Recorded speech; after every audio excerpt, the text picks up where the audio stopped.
Next on Belmont Park Live, she was slow out of the gate, but quick to finish and 2 eye-popping wins to start her career.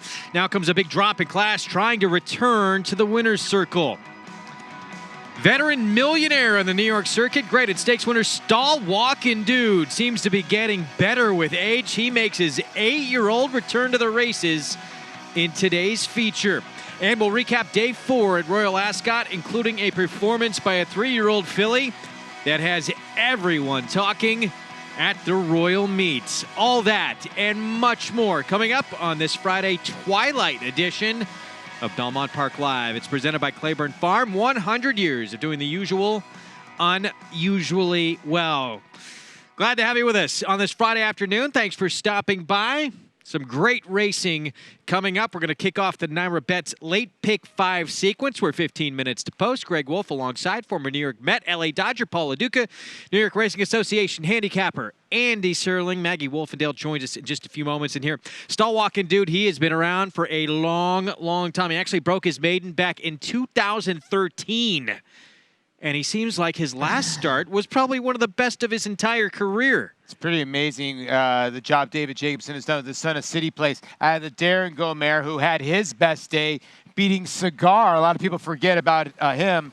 But Stall Walkin' Dude, what a warrior. Unbelievable horse. Claimed for $16,000 by David Jacobson. It's the first time since the very beginning of his career where he's had a break of 6 months or more. It's unbelievable, and I agree with Greg. It's possible his last race was as good a race he's ever run. He is an incredible racehorse. Probably try to win the Tail of the Cat for the 3rd consecutive time at Saratoga this summer. He has never in his entire career won off a layoff of any kind, however. That's the storyline going into today's 8th race, so we'll keep our eyes on that. It's going to be a good one. A couple of very talented sprinters he'll be going up against in that race. Race 5, though, kicks off this Naira Bets late pick 5 sequence. 1 mile on the main track, New York Breds, an allowance optional 40 race. Race 6, mile and a 16th on the turf. 7th, 7 furlongs on the grass, and March Express returning for Todd Pletcher.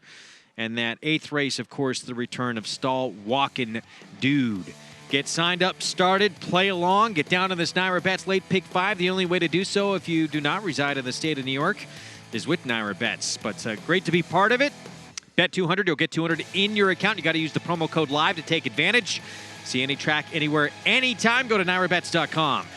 Weather and track conditions brought to you by Piranha Fly Spray, the preferred fly spray of Belmont Park. Piranha on Pescon, main track fast. Turf is firm. Paul LaDuca, every single day we do that. There's a fake little fly spray. You didn't do it yesterday. I was disappointed. Wow. It was the first day you didn't do it. I got bounced in the pick 5. Exactly. But you're back on track today. I like it. I hope Wow. so. All right, race number 5. How did I miss that? It's the little things that make me happy up here. 1 mile coming up here in this 5th race. New York Bred allowance optional claiming group in here in 5-2 on Horoscope for Rudy Rodriguez. Speed inside. But Danebury, 1 of 2 in the race for Charlie Baker, and both these two should take attention. Yeah, I mean, pace is really the question in this race. I mean, it's the question in every race. What is the theme of the race, Paul? And the theme of this race is pace, because how much pressure is Becker's Galaxy going to put on Horoscope? And will Danebury be able to stalk these horses in rate and run his best race, or will it fall apart and help a closer like a Bluegrass Cat Smile or even the long shot Broken Engagement? He's a tough read, Danebury, because his best 2 races are on the drop in a 25-2, when he was by far the best horse. And then this race on the sloppy racetrack that we just saw. So you're sort of wondering, okay, where does he really sit in this group? And Andy makes a good point. Can he clear the 2? And even the 1's got a little quickness, too. I don't know if the 1's quick enough. No, Horoscope has to go. Has to go. Has He's committed, to go probably. in this race. Can Danebury beat this quality competition stalking? That's true. the question. Monster race from the 5 Danebury last start, but it was in the mud. Can you trust that performance? A lot of question marks here in this race. Time for a paddock report. It's brought to you by Hillendale Farm. Now standing Curlin for $150,000. Let's go to Maggie Wolfendale. Thanks, Greg. And as you guys were discussing, we really don't know who we're going to see out on the front end. But Horoscope is in a bit of a precarious position because he is on the rail with a horse in number 2, Becker's Galaxy, who looks as though he's going to apply that pressure right to the outside of him.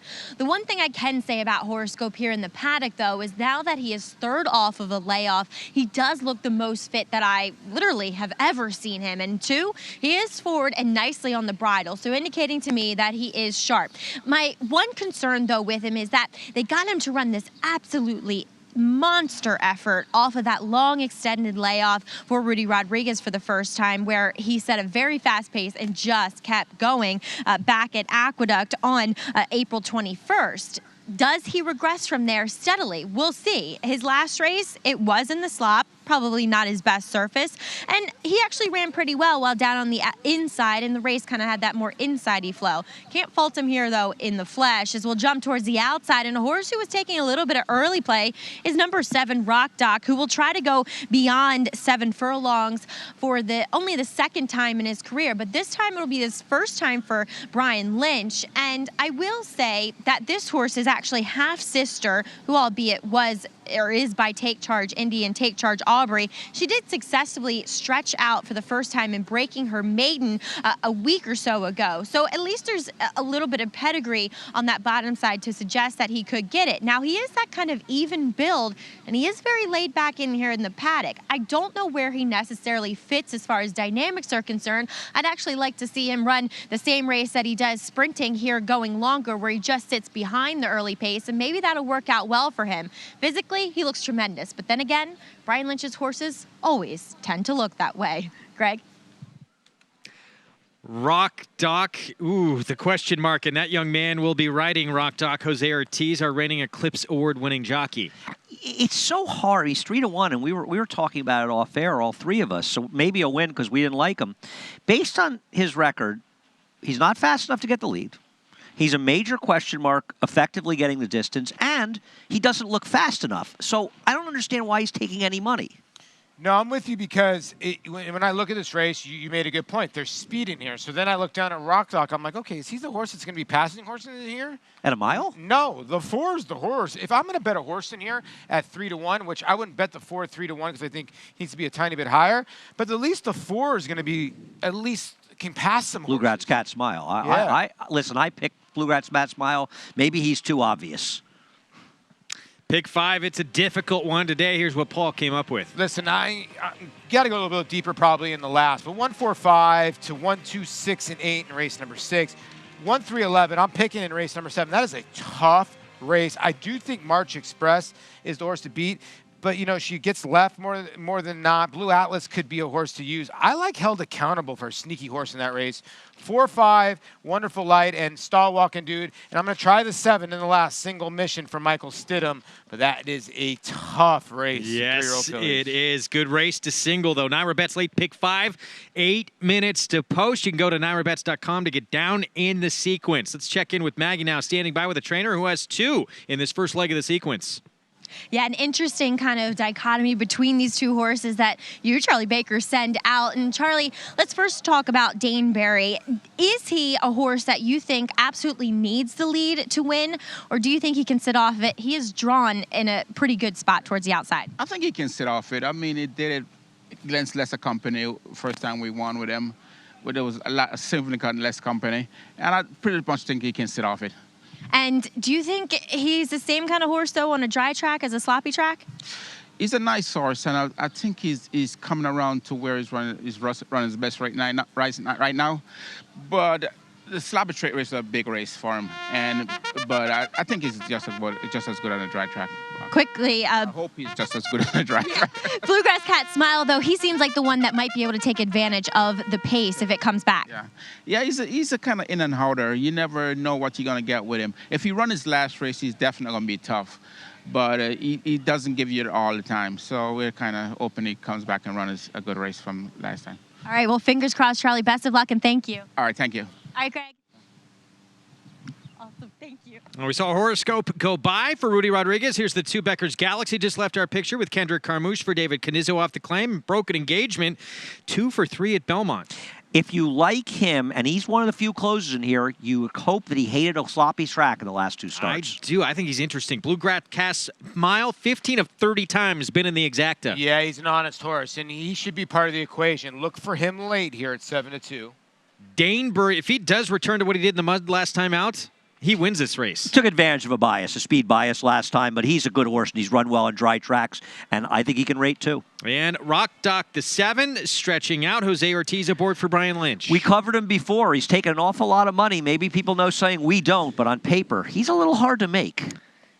3-1, wide open betting race to kick things off for this NYRA Bets late pick 5, 2-1, 7-1 separates the entire field.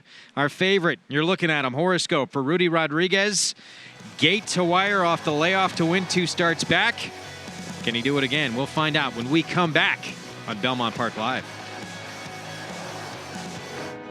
Grade 1 winner Lee traveled the world competing against the best of his generation.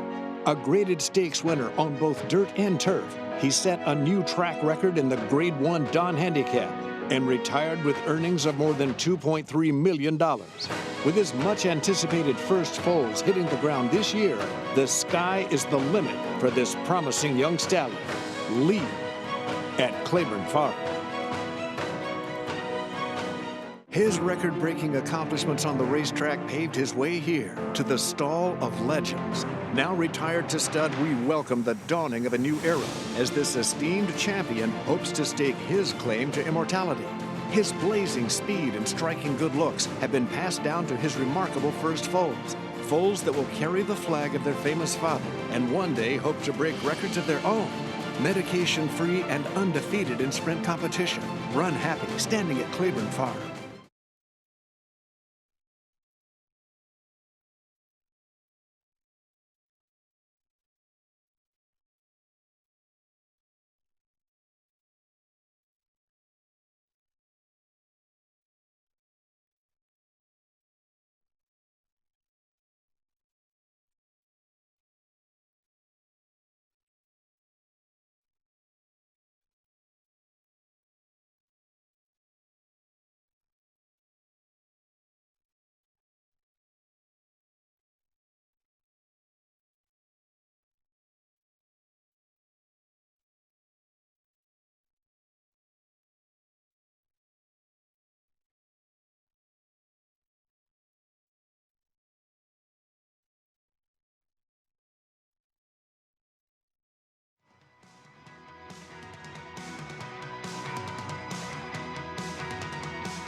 Back on Belmont Park Live, we're getting set for the start of the NYRA Bets late pick 5 sequence.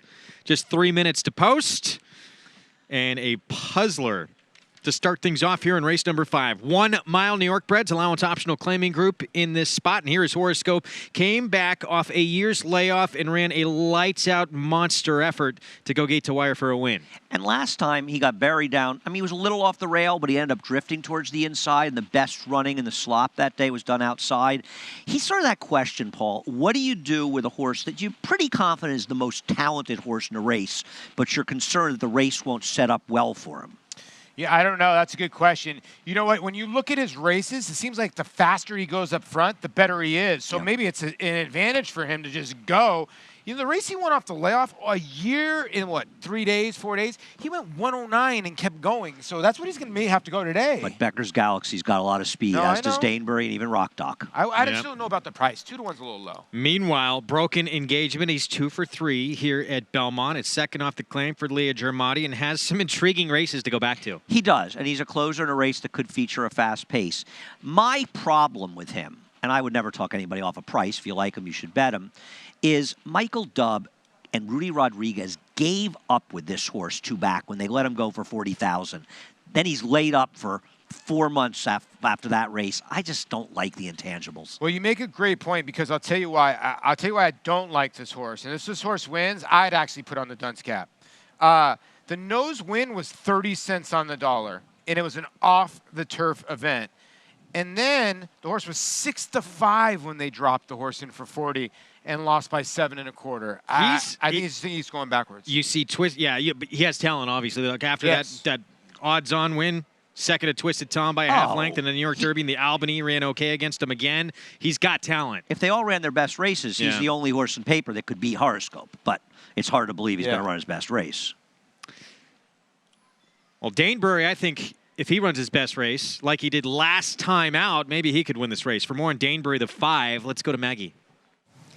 And Greg, you kind of said it. I mean, last time he ran great, and I think he's actually physically maybe a move forward from that effort. And I mean, going way back to, late in his 2-year-old year, I'm going back like 3 years ago when this horse was originally in the barn of Eddie Keneally's. I really liked him and really thought he had a big future. Obviously, some issues have kept him away from the racetrack, and he's certainly been a work in progress. But Charlie seemed very confident that he could successfully sit off the pace here and get the job done. And I also, off camera, asked Charlie about one of his former stable stars and joking, who was supposed to return off of that 1.5-year layoff in the True North here on Belmont Stakes Festival. He said he popped an abscess right before that race, and that hopefully he'll be getting him back to the races at some point here during the summer. Would love to see that runner back for Charlie. Guys.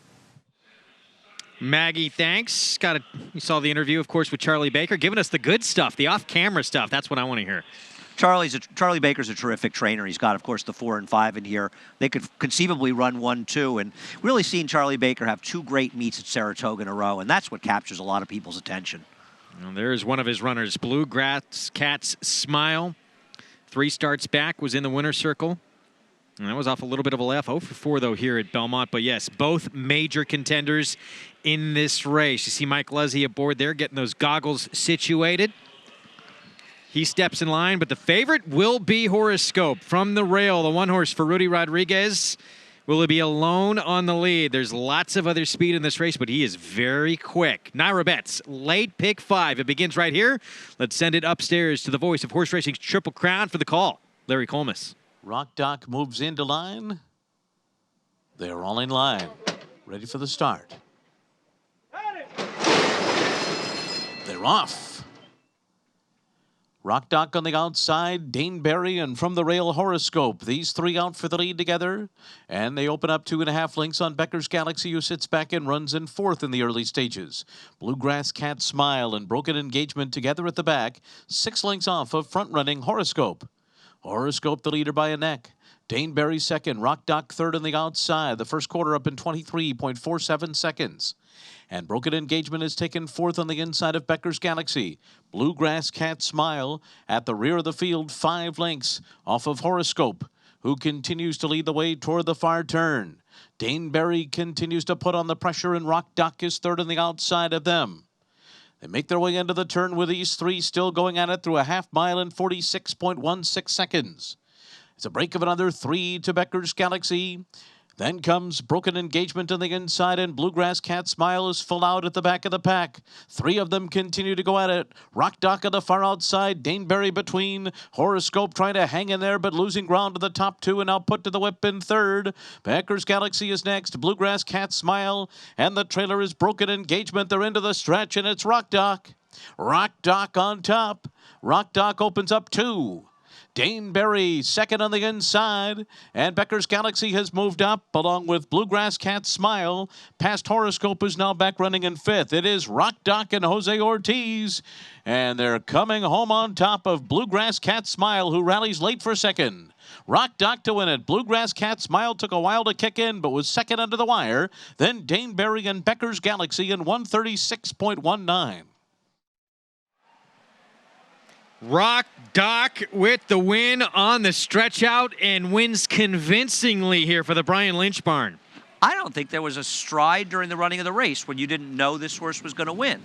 And we talked about it before the race, Paul. This horse is too slow on paper. You don't know if he can get the distance. There's plenty other speed, yet he was 3-1 every step of the way. The Open is the favorite, right? Yeah, and he stayed 3-1. He never drifted up. And he was an overlay. Look at the final finish. And he won like he was 1-2. He's never a loser. And the 4 made up a ton of ground here. They went really slow early. The 2 never really went towards the front. I guess he decided, okay, I'm not going to get in a duel, but just took him out of his running style. The 4 ran giant here. He's the only one that made up any kind of ground, but Rock Doc had this race won right out of the gate. He broke out of the gate 2 lengths in front. Jose Ortiz looked to his left and said, okay, who's going to go in front? You look at the workouts. I'm sorry, the 59-3 workout breezing. Wonder if this was a big clocker tip horse. Yeah, well, word was out. I mean, what price was he morning line? I mean, I would have made him 8 to 1. 1. Yeah. Morning line. Broke very sharp. And then Jose was smart too, right? Well, I mean, the beauty of the outside post, Yeah, right? didn't battle up front with everyone. We're going to take a break in the action. We'll be back. It was a packed house at Royal Ascot on day 4 of the meet. The all-time leading trainer adds another, and a performance we're going to be talking about for a long, long time in the Coronation Stakes. That's next. Make Naira Bets your home for online horse racing and betting. Start earning your sign-up bonus right now. With Naira Bets, you can use our state-of-the-art website to bet on live horse racing at over 200 tracks around the world. Bet anywhere, anytime, using your computer or mobile device. Earn valuable reward points on bets. Build your bankroll with our exclusive promotions and earn cash rebates. Sign up now at NairaBets.com and start earning your sign-up bonus now. Naira Bets, racing's best play. Switches back to the outside. Exaggerator down to the 16th pole, but Exaggerator has turned the tables. He has won the Preakness. Phoenix has won the Travers over American Flag. Irish War Cry has won the Wood Memorial. Alice. Good Magic's gonna win his first race, and he's gonna do it in the Breeders' Cup Juvenile.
Back on Belmont Park Live on MSG Plus Prime Ticket and Fox Sports San Diego. Thanks for spending part of your Friday afternoon with us. You can play along for free as you watch these races on our show with the Belmont Showdown without risking any of your own money. Visit NairaBets.com/showdown to enter your picks, and you can win points that equal money in your account and see how you climb that leaderboard. It's Rock Doc who gets the win. Jose Ortiz aboard for the victory, trained by the man standing by with Maggie Wolfendale. Yes, always a pleasure to be greeted by the man from down under. That is Brian Lynch here. And Lynchy, Rock Doc, I mean, you look back through his past performances, and arguably his fastest races were going 7 furlongs. Was that kind of the reasoning jumping out to a mile here today? Yeah, no, he's always looked like he's been trying to stretch out, and Gary's a great owner, very patient with us. So I made a bad decision where I ran him last time in the slop, so he justified the mile today, and I thought he ran very well. Also looked as though he's been training very well, and hence going off at 3-1, a 59 and change breeze coming into here. Yeah, he does. He looks at picture and condition, and his last work was a telltale that he's in good order right now. Brian, you have some nice turf horses, obviously Oscar Performance and Heart to Heart, but a nice 3-year-old possibly coming up that won our Paradise Creek La Signare. I am terrible at pronouncing it, but where could we see him next? Well, hopefully she's going to show up in the Oaks. That was a stepping stone to get her there to get the invitation, because she was an A other than going into that stake. So we're, quietly confident that she's training well and she'll run in the Belmont Oaks. Excellent. Looking forward to it. Well, congratulations here as well. Thanks, Maggie. All right, guys. Well, Brian Lynch stole the show on Sunday. Oscar Performance, Grade 3 poker winner. Next up, it's Arlington Million for that horse, and Heart to Heart we will see in the 4-star Dave at Saratoga. Rock Doc gets the win. Jose Ortiz for Brian Lynch, or Lynchy, for Gary Broad. Congratulations to the Senate Gemologist of the Milwaukee Broodmare, Dr. Zick, and Gary Broad, the owner here. This horse, $8.60. Not bad for the early pick 5. If you tune in to us late, you get about $1,700. Hopefully, those of you who played the Naira Bets late pick 5, majority of you still alive. Yeah. If not, we got the late pick 4 coming up. We'll set the stage for that in just a moment. Day 4, across the pond at Royal Ascot.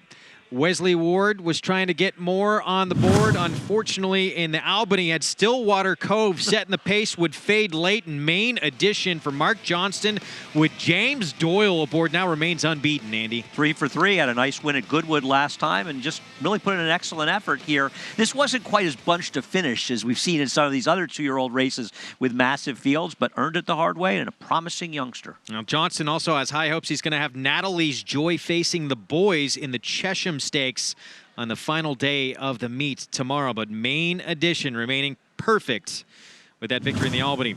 King Edward VII Stakes, also known as the Ascot Derby, an Old Persian wins for Charlie Appleby, gets his second winner of the Royal Ascot meet after winning the King's Stand with Blue Point. And this was a big step forward for Old Persian, who was a pretty comfortable winner here. Pretty clear there was a slow pace in this race. In fact, the rider even commented on it after the race, because even the horse on the inside for Frankie Dettori, he held on to finish 4th in this race, and nobody could make any run from the back of the pack. Aidan O'Brien, he had the 5-2 favorite in here. Delano Roosevelt finished 5th in here. Also the 2nd and 3rd place finishers, Rostropovich and Giuseppe Garibaldi. But this one all about Old Persian and William Buick. You saw putting some heat on that horse on the fence to help get that victory there in the Ascot Derby. Commonwealth Cup, Sir Michael Stout, he became Royal Ascot's all-time leading trainer on Wednesday. He won his 78th in this race. Talk about a horse stepping up. I mean, on paper, this was a pretty tough horse to make. I think he'd been mostly running in listed races, and he really stepped forward. Michael Stout also drifted quite strongly. Yeah. They showed the head-on watching on NBC earlier today, and obviously didn't feel it affected the horse in green. I think Frankie Dettori was on the... You can see him drifting here, but horse moving forward for a good outfit. Gadu running pretty darn good in this race, right? I'll tell you something. Gadu really looked overmatched because his form in New York was okay, or in the States, but he outran. He ran 6th here. This is a very respectable performance by him. 6th, not beaten a lot, and that's former champion jockey there, Jim Crowley, with the win. He actually needed stitches for a fight with another jockey in a weight room brawl that happened leading into this meet. This time he gets headlines for all the right reasons with that victory. No comment from you, Paul. I was not Stay there. out of Coronation Stakes, and this has been the performance of the Royal Meet so far. Alpha Centauri, incredible, setting a new track record for a trainer, 71-year-old Irish trainer known for jumps work, Jessica Harrington. Coming off a win in the Irish Guineas for a horse who was really moving forward, she didn't move forward here. She leapt forward. This is the kind of performance you look at and you say to yourself, she could be a Breeders' Cup mile horse. This was devastating. You don't see wins like that to Wolfie ever over there. 6-length score, track record, and beat the 1,000 Guineas at Newmarket winner and the French Guineas winner as well. This was a good field. That's what I love about the race at Ascot, especially for the 3-year-olds. We see it at the St. James Palace, which is basically the male equivalent of this race. You got the Irish Guineas, the French, the English. Same thing here with this coronation. This is one of the top 3-year-old races every year. She decimated them. It was unbelievable. They talk about turn of foot. She had a turn of foot exploding. There was a point when she sort of was like a length or so in front, and she just exploded. Wow. That was a superstar performance. And again, Jessica Harrington, 71-year-old trainer from Ireland, best known again for her work with jumpers. First Grade 1 winner in Britain and first ever at Royal Ascot. Pick 4 bonuses continue tomorrow, of course, the last day at Royal Ascot. Naira Bet's offering a huge million-point hitter split bonus on the Pick 4. Starts in race 1 tomorrow in the Chesham Stakes. Visit NairaBets.com for how to get a share of this huge bonus. I just want to say one thing about the women. That's 2 Group 1 wins for female trainers at Ascot. Pretty cool. We're going to take a break of the action. We're going to preview stakes race coming up over the weekend, and we will hear from Barclay Tagg on Ferdinanda, his filly that has a shot against a loaded group, daughter at Giants Causeway. We'll be back. And they're off in New York, the premier state bred program in the United States. When you own a New York bred, your horse can run for more than $44 million in purses, restricted to registered New York breds. And the New York program pays awards to breeders, owners, and stallion owners when their New York breds finish 1st, 2nd, or 3rd at New York tracks. We have the quality. Audible, no doubt about it. You have the opportunity. New York breds, get with the program. The best program.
You're watching Belmont Park Live, presented by Claiborne Farm. We have a late pick 4 coming up. Saturday, however, we have a very good card for you. And early on, this will not be part of our show, but it's race 4 on the card, the Wild Applause. Not often, Andy, you see Chad Brown with 3 contenders in a race, and he does not have the favorite. That's the thing. If somebody said to you there's a 5-horse field, Chad Brown has 3 of them, what are the odds that he doesn't have the favorite? You just said 1 to 9. Yes. Got Stormy is the one to beat for Mark Casse. We'll have the outside post. John Velasquez will be aboard, coming off a win in the Penn Oaks back on June 2nd. I really think that she earned this victory. This was a very good performance by her, because the worse she beat The Way I Am is an extremely talented and accomplished runner for trainer Graham Motion, and she got the good trip. I mean, Stormy was right on top of the pace, and she did the dirty work, and she had every reason to lose that race and still won. Meanwhile, Barkley Tagg with Ferdinanda, and since she has joined his barn, she has done very little wrong. No, she's a very nice improving horse for Barkley. And, you know, some people didn't know Barkley was a great trainer until Funny Side came along. He's been a great trainer for many years. Well, joined his barn, back-to-back wins right off the bat, and then second beat a neck and a nose. Here is Barkley Tagg on the addition of Fernanda. Yeah, well, we got lucky. We picked her up. She was in very nice condition and all that. She didn't run well in her first 2 races, evidently, but we were very fortunate that she won for us first time out. And then she won again second time out, and second in the other one. Ferdinanda inside. Now Punked alongside. Best performance flattens out. Maddie's Magnum is about to take third. Down to the line, it's Punked. Punked beat Ferdinanda by a neck. When you run that well and you just get beat, you can't say that's the wrong way to run or anything like that, you know. So I don't see, we're going to probably let her pretty much alone, see what she does. I hope she's improving, you know. I mean, she loves to run. She loves her job. She just does everything right. And we're kind of thrilled with her because she's exciting, but we just have to see. This is going to be a very tough test for her. So Ferdinanda getting that rematch with Punked, but both of them, again, got a deal with Got Stormy in this race. Should be a good one. Again, that is race 4 on the card on Saturday.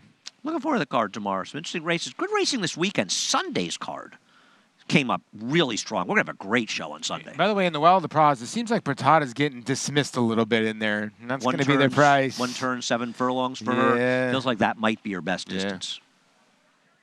Well, coming up next, we got the late pick 4 ahead. Mile and a 16th on the inner turf. $50,000 claiming race. It's the entry Mo Flash and Blissful Breeze, who is 2 for 2, undefeated since moving to the turf the last 2 tries for Mark Casse. Favorite is the entry here. Time for a paddock report. We're going to check in with Maggie Wolfendale. It's brought to you by Hillendale Farm, standing Bayern for $25,000. Greg, thank you. And we'll actually check in here on my end with the current second choice. That is number 8 in here, Theodosia, for trainer Danny Gargan. As she does get that drop in class, she's just faced better horses here overall. And the main question, though, with her is she going to be effective at this mile and a 16th distance? Physically, I would say yes. She is a bit of a taller, longer, scopier horse. And I mean, talking to Danny Gargan last time, he said that Jose Ortiz felt as though she would benefit from getting more ground. The only problem with her that I can observe here is that she is pretty sharp. And sometimes horses that get keen, that get on the muscle pre-race prior to going a longer distance than usual, sometimes it doesn't work out that well. But I do like Theodosia here because of that pure class race. But it's a bit of a murky race. It's kind of a hard race to sink your teeth into anybody. So let's check in with some long shots here. And as we see number 3, Vibrant Spirit, coming out of a race where she was over 100 to 1 in the Boiling Spring at Monmouth, drops in for the 50 here, and rightfully so, as Kelly Breen and his nice looking fedora is here today to saddle her. And while she's a small filly, I like the way she's put together. She's compact, she carries great flesh, just great coat on her. She's dappled head to toe.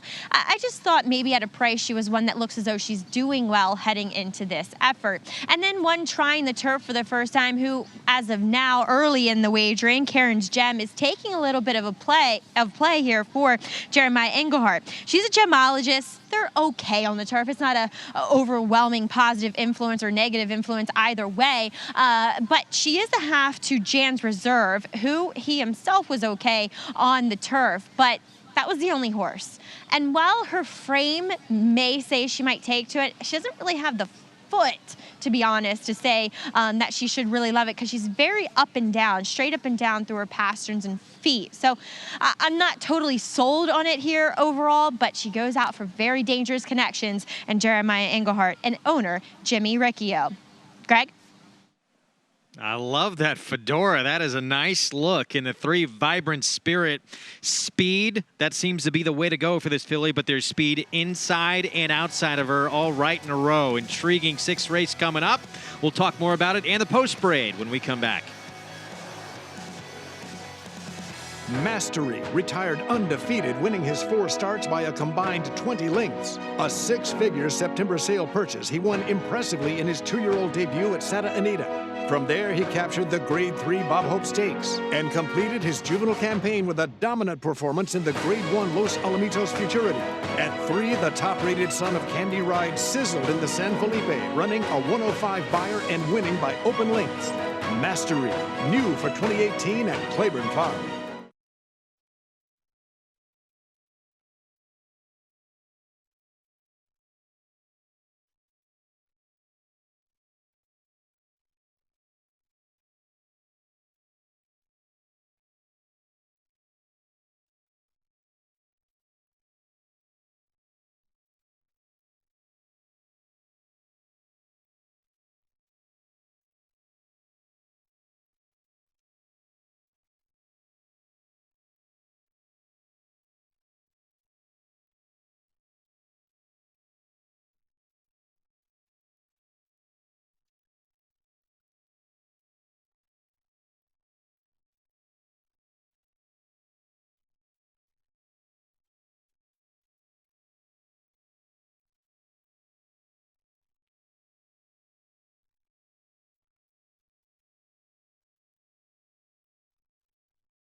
Back on Belmont Park Live, race 6, approaching the 7-minute mark to post. Our post parade coming up here any minute, and there's the call to post on cue. 176,000 plus in the pool. We start with a horse who has the rail, the speedster with a speed rider aboard. Kendrick Carmouche aboard for Mike Maker on Regal Dame.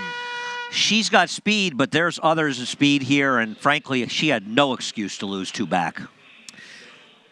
Going to go to the 1 here, Mo Flash, and the entry will break right next door to each other in the outside slots here. Javier Castellano aboard for Marcassi on the 1. I scratched him as my top pick, but by himself he'd be about 5-1, and he's 8-5 because of his entry mate, but they'll be second choice. And that is this one here, Blissful Breeze, moved to the turf, 2 starts back, and now 2 for 2 on the grass. Bad post position swing from the last time this horse ran and beat Regal Dame.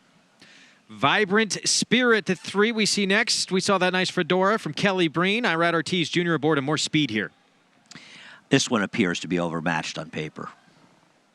11-1 on Vibrant Spirit. The 4, Herod, trained by Derek Ryan. Luis Saez rides. You know, the 2, one turf race was very good, then off the turf race was not. You don't really know what you're getting here, but you're getting a good price. That's one thing.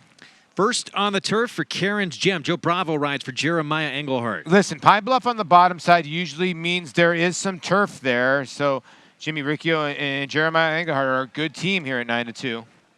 Condrington. We've seen David Donk heat up over the last couple of days. An 8-day return off a win. Based on her last race, I don't see why she can't be a factor for a very live trainer. Manny Franco aboard. The 8, Theodosia.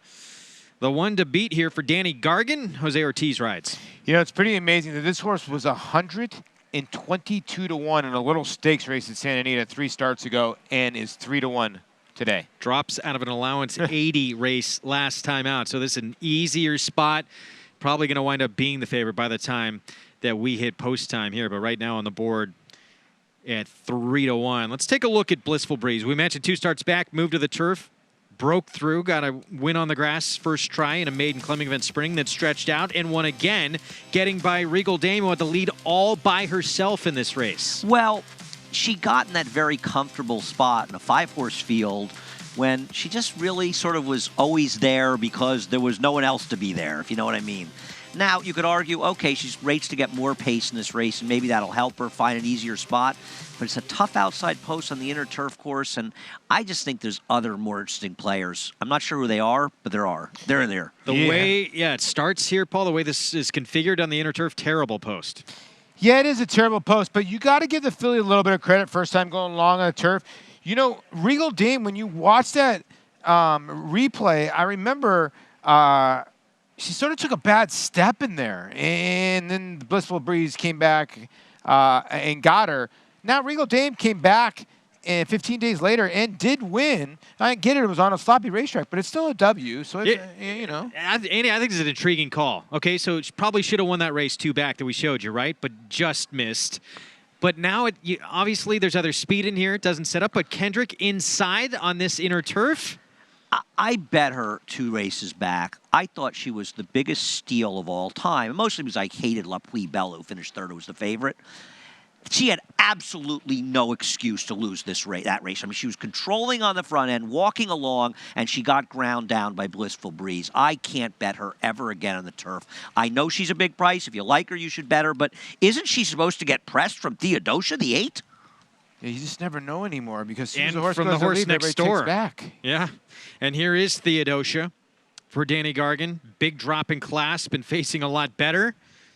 Wow. 0 for 4 in the turf. Yeah, look at this stat. This is one of the few stats where he doesn't excel. He's 4% at this move. He's okay. Stretching out. Yeah, stretching out. He's okay when it comes to in the money, but you know, this horse stretching out should show some pace, but it's won rating before, but I'm not sold on that horse either. Listen, based on who she ran against last time, if you said distance doesn't matter, how's she going to run against this field? She should be 1-9, right? I mean, horses that she lost to 3 horses last time that would be overwhelming favorites in this race. No I mean, dependent who was 3rd would be 2-5 in this race, literally.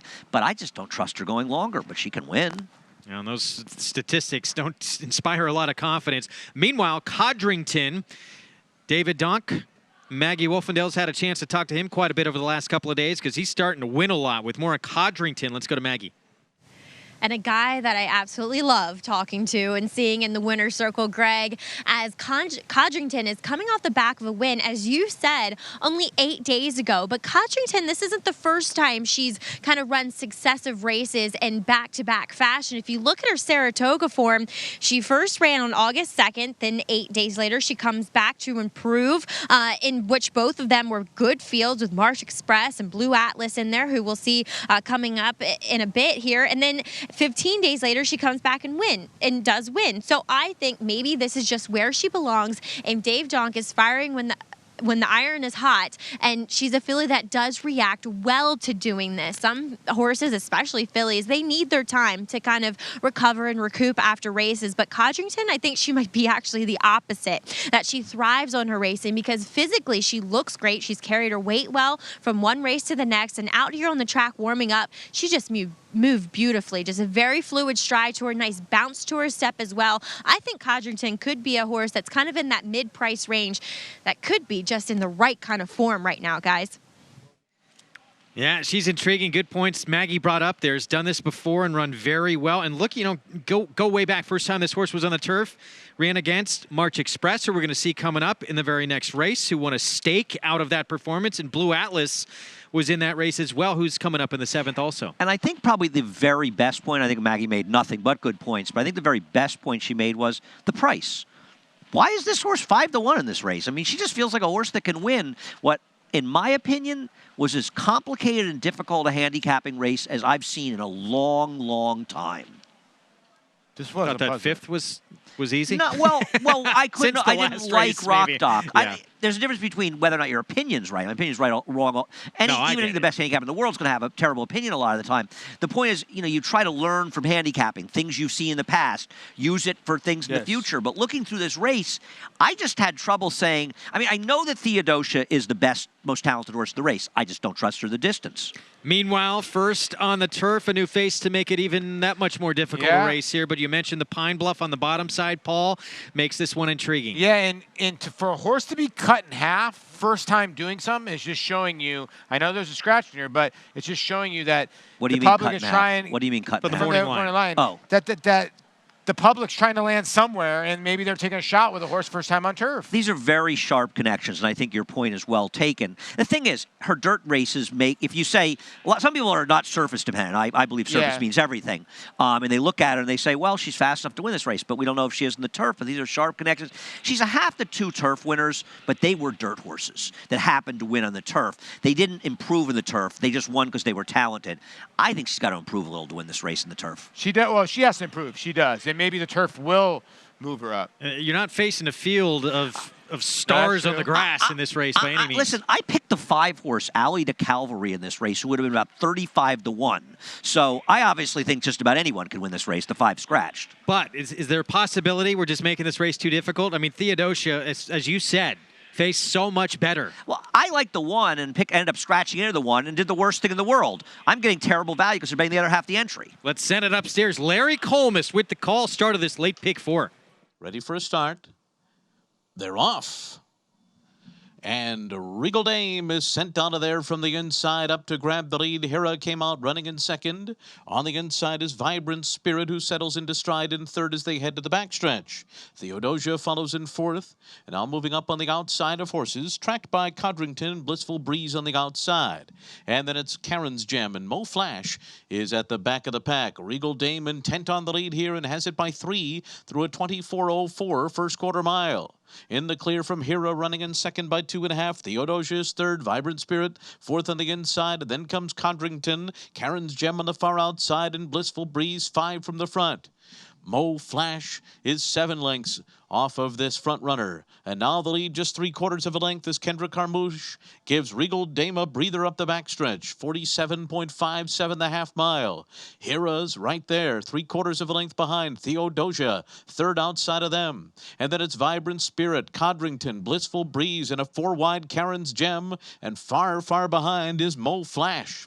So they make their way around the far turn. They tighten up, and Hera takes the lead with Theodosia going with her. These two are now 1-2 as Regal Dame is back running in third on the inside. Codrington is fourth as they make their way to the top of the stretch.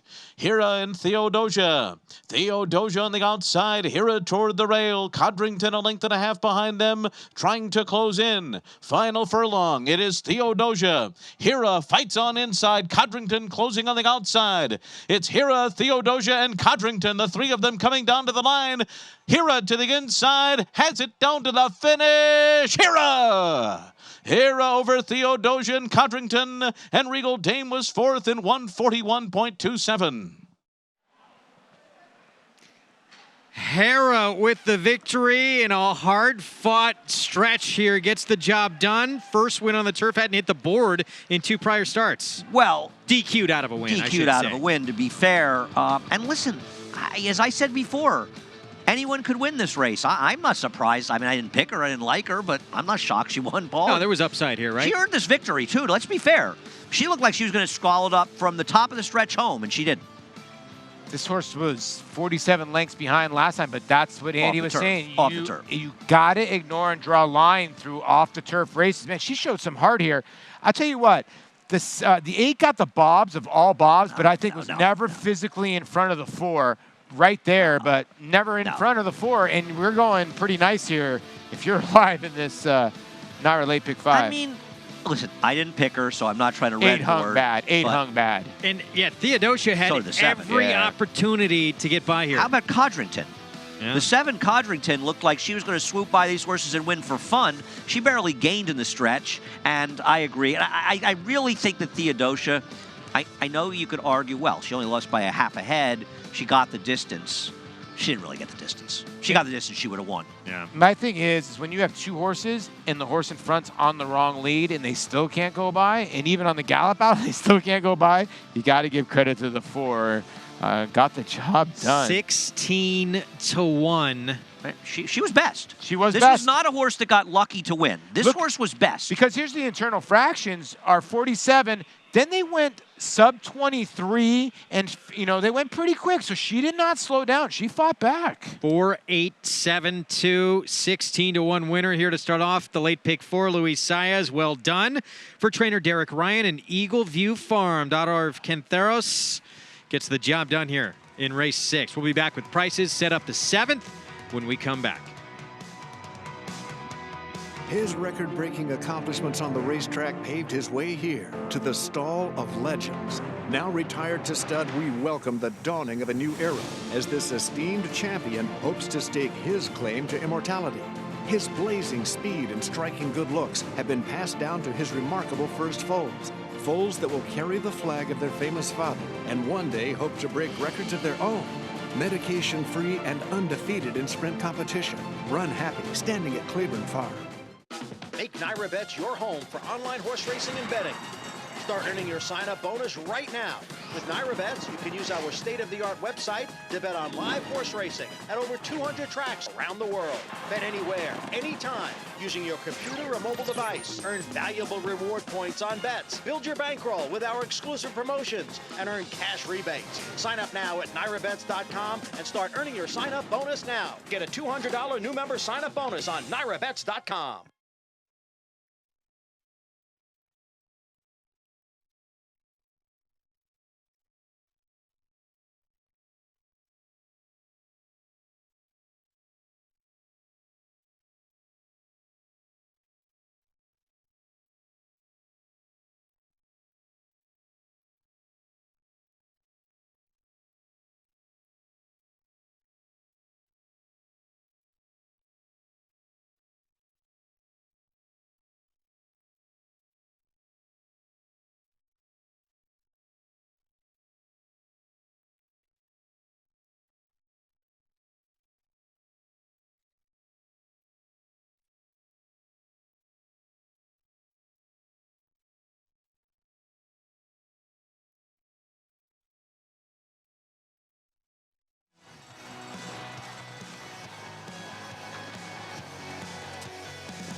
Back on Belmont Park Live, and Hera at 16-1 surprises many to kick off this late pick 4. $35. Luis Saez aboard for the winning ride. Yeah, congratulations to Eagle View Farm.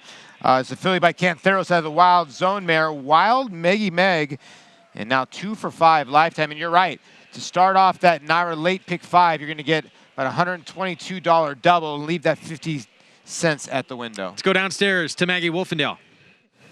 Lots of smiles down here in the winner's circle here with Derek Ryan, who sent Hera over. And Derek, her form was a little bit tough to read. Obviously, she took to the turf, but was disqualified that day. What have you learned about her, and what has she learned that got the win here? Yeah, she, I think it was a bad call personally, but, it is what it is. I had her in an 8 and a mom that came off the turf, and she just didn't like the dirt a little bit. I was very confident coming in today. I can't believe we got 16-1. Oh, and I'm sure you got your pockets lined now, but did you kind of hand pick this spot for her coming in? Actually, there was a 32 a week ago, and I missed it. I had another one in there that I run third, so I figured this was a good spot. All right, well, job well done. Taking the money and running back to Jersey. Yeah, cheers, appreciate it. Best of luck in the next thing. All right, guys. Nice win for Derek Ryan. And this horse now 2 for 5 lifetime, really should be 3 for 5. Got DQ'd out of it. Well, shouldn't, but crossed the wire first anyway. 3 out of 5. And we heard from the trainer she shouldn't have come down that day. I'm shocked. Yeah, right? It's like a bettor saying I shouldn't have come down. He's an underrated trainer. A lot of people forget about him with Musket Man fame, but he's a very, very good conditioner. We're going to get into the rest of the card here shortly coming up, but we're going to talk few horses who competed in the Triple Crown making their return, including our colleague. Where's Tom Amos? Tom Amoss with Lone Sailor, who's only beat 2 lengths to Justify in the Preakness after competing in both the Derby and Preakness, and the one to beat in Saturday's Grade 3 Ohio Derby. Certainly figures to get enough pace. I mean, you look through, Flame Away's got speed. A ton of these horses have speed. Yeah, I'm surprised that Flame Away is your favorite. There is Lone Sailor, beaten a couple lengths in the Preakness. And Andy's right. I think what's good for him, a bigger field is better for a horse like him who closes, because he'll get the pace up front and he can pick off horses. I understand he has to go through more traffic, but it will create more speed, and hopefully a lot of the speed will come from this horse. Flame Away was one of 4 Scat Daddies in the Kentucky Derby. Derby didn't go his way. Rough going in that occasion. This will be the first start back for him for Mark Casse. And he doesn't need the lead, this horse, so he can certainly sit off horses, and he drew well towards the inside. He and Lone Sailor are the 2 horses to beat. Core Beliefs, who ran well after a troubled start in our Peter Pan, is another horse with the chance, but he drew farther the outside. Yeah. Well, obviously, we wish our colleague, Tom Amoss, all the best. He's going to be rejoining us down the road at Saratoga. And we'll see how Lone Sailor and Flame Away, 2 horses from the Kentucky Derby, did. And, of course, horse who ran in the Preakness as well, Diamond King, going to be coming back for John Service. And they need to cut Diamond King back to sprints. If they're not pointing towards the Alan Jerkins at Saratoga, they're making a serious mistake. Stop running them long. Race 7. It's on the turf at 7 furlongs. New York bred. Allowance optional claiming group in this spot. And right now it's March Express. We saw the first 2 starts of her career. Saratoga last summer. Didn't start well, but boy, did she finish amazing in each of them. Back-to-back wins. We'll see what happens. Jose Ortiz and the Ortiz brothers. They're sensational. Jose will be on March Express coming up. We'll hear about them when we come back.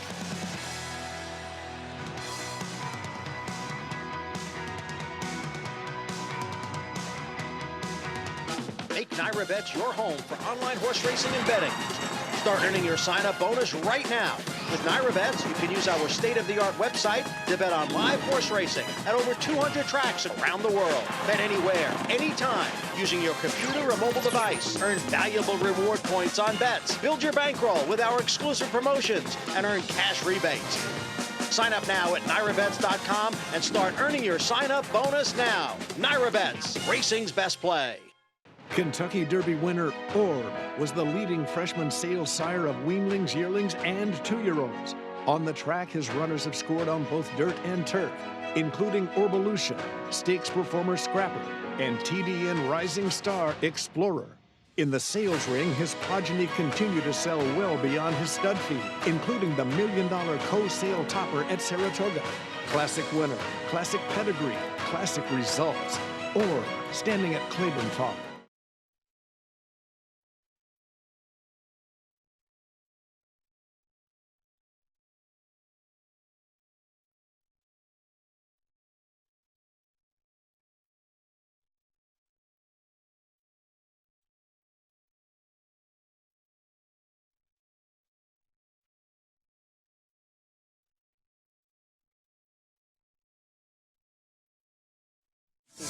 Jose Ortiz.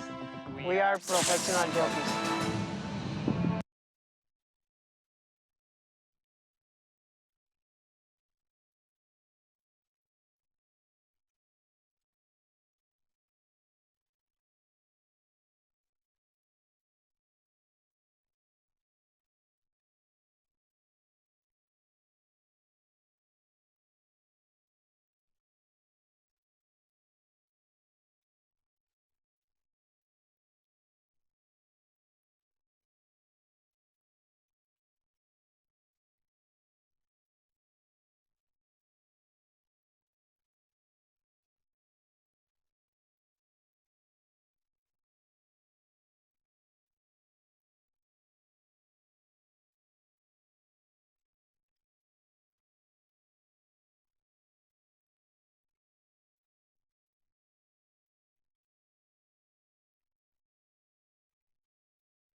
I am Airat Ortiz. Jose Ortiz. We are professional jockeys. My brother and I always want to be a jockey, and we both started when I was 16. We started in the jockey school. And Arad Ortiz Jr. let Summer Revolution roll, and Summer Revolution is pouring it on. My favorite part of being a jockey is winning. Sweetgrass and Jose Ortiz coming home strong and coming home a 6-length winner. The best part of being a jockey is the be around horses. I mean, that's my dream, and you know, I love the sport. When we were kids, we used to watch the Kentucky Derby all the time. They're off in the Kentucky Derby. My brother and I, we are both happy because we are the third pair of brothers that ride the Kentucky Derby, and we are very, very proud of that. We always like to watch replays and try to get better every day and correct some mistakes that we did in the days. My brother and I enjoy being a jockey, but we also love play PlayStation at night. The highlight of my career so far being win the Belmont Stakes. And Creator, these two come down to the line together. And Arad Ortiz raised his whip in victory. Jose Ortiz in the Belmont Stakes. His brother won it last year. He did it today. Jose Ortiz. Who's the better jockey?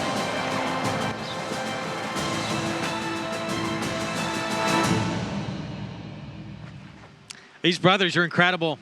They came to one of the toughest jockey colonies, if not the toughest in the country, immediately made an impact, and now it's usually the same look every time we have a meet here in New York. Irad and Jose at the top of the list. No, it's not even close. It's the toughest by far. When you have guys like Joel Rosario and Javier Castellano, third John and Velasquez. in the 8th, and John Velasquez, yeah. So it just shows you what the Ortiz brothers have done. You got basically going to be 3 Hall of Famers that are in the middle of that pack. And let's give a little love to David Cohen, who's put his name into the middle of that pack. Yeah, he was having a very nice meet as well. But it's the Ortiz brothers 1-2 right now. And Jose Ortiz will be aboard this filly, trying to get back into the winner's circle for the first time since the first 2 starts of her career for trainer Todd Pletcher. The debut, Andy, we saw it August 2nd on Saratoga Live, left at the gate, and then watch this finish. Pretty incredible. No, she ran well in those races, and she was a very precocious horse, like a lot of Todd Pletcher horses. But he doesn't have great success with his 2-year-old debuters into turf, especially the sprinters.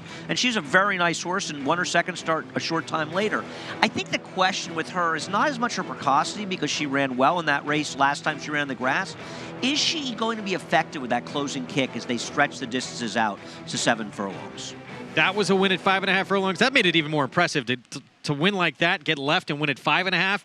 Then she didn't break particularly well next time out. She won a stake again at 5.5. But yeah, that's the big question mark now. 7 furlongs, will she like it? Let's take a look at the misdirection stakes. This was 2 starts back, 6 furlongs on the turf at Aqueduct. Again left, again she, well, not left, Didn't get left. Flat-footed. Broke very well, actually, I thought. Well, you know, I thought she broke flat-footed, but when she made her run, the issue with her is the tighter the competition comes, she can't run by the horses like she did her first and second start. Yeah, see, I actually think she ran very well in this race because this was a slow pace. If you watch the race, the pace effectively fell together. The only horse that really closed was Materiality. So she gets an outside post in a slow-paced race, and she's a closer. So what happens is she's sort of too close to the pace that she can't have her burst because they're going too slowly, and she's hung out wide the whole way. I thought she ran very well in that race, in a race that was totally stacked against her. 2-1, she's favored right now. Meanwhile, next door, Eloise for trainer David Dunk, who's just 2 starts back on the turf. It was a good turf at Belmont for her 5-year-old return. She wound up 4th, beat less than 2 lengths in that spot. I like her today. This was a ride that Irad Ortiz would readily admit he'd like to have back, and I think he told David Donk as much after the race. He had position, and for whatever reason, Paul, he just decided to give up his position here and ended up getting completely blocked and locked in the stretch and never had a chance for this filly to run, her mare. Yeah, she just had the tough luck here. I mean, it says that she cut the corner and she sort of ran on. Well, he's trying to cut the corner right here, but there's just nowhere to go now. he has to decide whether he's going to split, whether he's going to go to the inside. And then when he decides to go to the inside, the run's over with already, and there's nowhere to go. Now it's nothing. I bet her to this day. Wheels are outside, but there's just nothing left. Well, he couldn't split, so he had to go inside. He got shut off when the speed tired, as she figured to. A speed he should have been sitting outside of and just taken over from. And the race sort of fell apart, which may not have worked for him in the end, but this was an awful ride. She's closing at the end, and she well may have won this race. 4-1 on Eloise for David Donk. Meanwhile, same kind of crazy. The 5 you're looking at 18-1 for Rudy Rodriguez. We're going to take a break in the action. Post break from the 7th on the way, still to come. Wonderful Light tackling a tough field in our feature race. That performance from him last time, that might have been good enough to win a graded stake. Can he do it again? We'll find out coming up. Bayern turning for home in front. Coast of New York on the outside. California Chrome is third. Shared Belief laboring back there in fifth. 1 furlong to run. Bayern, Coast of New York. California Chrome on the outside. The 3 of them come to the wire. Bayern, Coast of New York. California Chrome. Here's the finish. Bayern holds on.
We are back on Belmont Park Live. Race 7 is coming up. It's time for a paddock report with Maggie Wolfendale. It's brought to you by Hillendale Farm, now standing Curlin for $150,000. Curlin, by the way, had a first-timer win earlier on the card.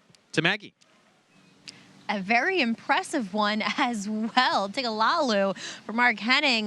Looks like a Curlin with a future, as we'll take a look at a couple runners in this field. And while March Express, she is the Todd Pletcher horse that deserves the attention and backing that she's getting. I'm a little interested in the other Todd Pletcher runner. That is number 1, Blue Atlas in here, who they brought back off of the layoff from 2 to 3, going 1 1/16 over what was a pretty kind of wet course, if you will.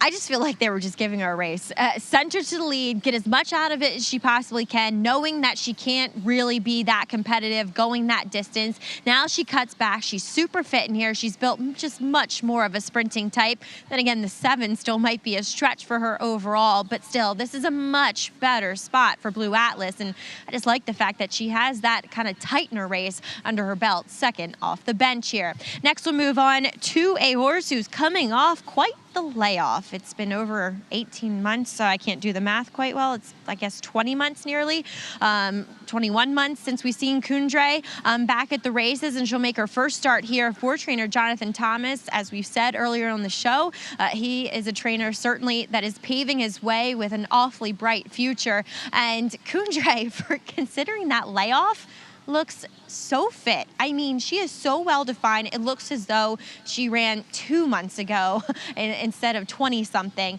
But she's a filly that looked on the track prior to that layoff as if she was going to have a future. Maybe she'll be able to get back to it here. I think it's promising that they chose to bring her back in this type of spot here with these New York breds. But they all have March Express here to beat. Greg?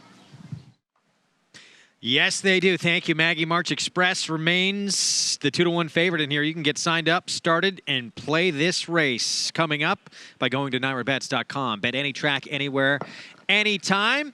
Bet $200. You'll get $200 in your account. Use the promo code LIVE to take advantage at NyraBets.com. Post parade coming up here in a moment for this 7th race. Can March Express get the 7 furlongs? That's really the question. I mean, distance is always the question in these races. And the 7-furlong race will bring some routers and some sprinters stretching and the routers cutting back. I know everybody up here is a little interested in the 1 Blue Atlas. Feels like this horse got a good prep first time off a layoff, showing speed, going long. And I think Todd Pletcher knows this is a horse to be better going shorter. Against 2 horses we're going to see in the Wild Applause tomorrow, Yeah. or earlier on in the card, Well, the before other our key, show. key is, too, right? The 2 wins the horses won. Both times Castellano's been aboard. Now Javier jumps back aboard, so that's a key, point. too. Good point. 8-1 on Blue Atlas. Intriguing. Second off the bench. And, oh, by the way, also Todd Pletcher. He's pretty good, right? Sends out the favorite, but he also has this other one in here as well. And here is that other one, Blue Atlas, who we were just talking about. And as Paul pointed out, Javier Castellano back aboard. Yeah, this is an interesting long shot. If you're looking for one, I would at least use this horse in exactas, cutting back in distance. In the silks of Barry Schwartz. Here's the 2, Eloise, David Donk, Irad Ortiz Jr. We showed you the trouble, 2 back. She runs back to that race. She doesn't love to win races, but she'll be right there. The 1 to beat, she's been facing exclusively stakes company. March Express, Jose Ortiz for Todd Pletcher. And she's shown that she's improved a bit from her 2-year-old form to 3. She's a major player. It's in the stars. The 4, this is going to be her 4-year-old debut for trainer Mark Cassie. Manny Franco rides. Not the worst 18-1 shot. She wasn't that bad 3 back when she won, when they put the blinkers back on. Same kind of crazy. David Cohen will be aboard for Rudy Rodriguez, owned in part by Michael Dubb. Another horse who's a long shot that has a chance in here. Why are her races so bad? Yeah, huge number.